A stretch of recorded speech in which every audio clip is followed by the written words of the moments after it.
महाराष्ट्र आवाज न्यूज। शेतकरी रडतोय, बांधावर अधिकारी बसलेत कार्यालयात निवांत। बियाणांचा खेळ की शेतकऱ्यांची फसवणूक, प्रशासनाच्या भूमिकेवर प्रश्नचिन्ह।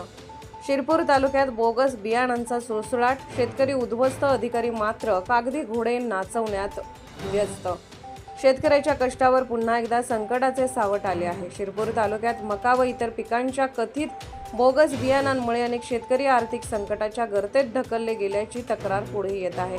हजारो रुपये खर्च करून मोठ्या अपेक्षेने पेरणी केलेल्या मका पिकाने 3 महिन्यानंतरही शेतकऱ्याच्या पदरात निराशाच टाकली आहे।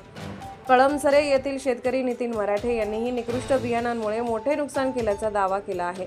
त्यांच्या शेतातील मका पिकाला कणसे आली असली तरी अनेक कणसांमध्ये दाणे भरले नसल्याने अपेक्षित उत्पादन मिळण्याची शक्यता धूसर झाली आहे। बियाणे, खते, औषधे आणि मजुरीवर मोठा खर्च करूनही उत्पादनाबाबत अनिश्चितता निर्माण झाल्याने ते चिंतेत आहे। शेतात हिरवीगार पिके दिसत असली तरी उत्पादनाच्या वेळी वास्तव समोर येत आहे। अनेक शेतकऱ्यांच्या मका पिकाची हीच अवस्था असल्याचा दावा होत असून त्यामुळे शेतकऱ्यांमध्ये संतापाचे वातावरण आहे। बियाणे विकताना गोड बोलणारे आता कुठे गेले? पेरणीपूर्वी दर्जेदार उत्पादनाची हमी देणारे बियाणे विक्रेते आता शेतकऱ्याच्या प्रश्नांपासून दूर पडताना दिसत असल्याची भावना शेतकरी व्यक्त करत आहेत। बियाणे निकृष्ट निघाल्यास जबाबदारी कोणाची? शेतकऱ्याने सर्व नुकसान सहन करायचे आणि चौकशी केवळ कागदोपत्रीच राहणार का, असा प्रश्न उपस्थित केला जात आहे। शेतकरी संकटात, अधिकारी मात्र कार्यालयात। शेतकऱ्याच्या बांधावर जाऊन प्रत्यक्ष पाहणी करण्याऐवजी संबंधित विभागाकडून अपेक्षित तत्परता दिसत नसल्याचा आरोप होत आहे।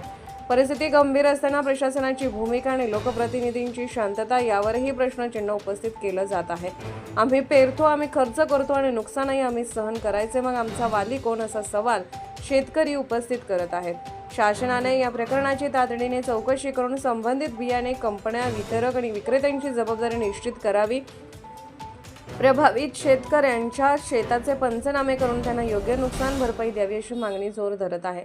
दरवर्षी शेतकऱ्याच्या नावाने विविध योजना जाहीर होतात, मात्र प्रत्यक्ष संकटाच्या वेळी शेतकरी एकटाच का उभा राहतो हा प्रश्न पुन्हा ऐरणीवर आला आहे।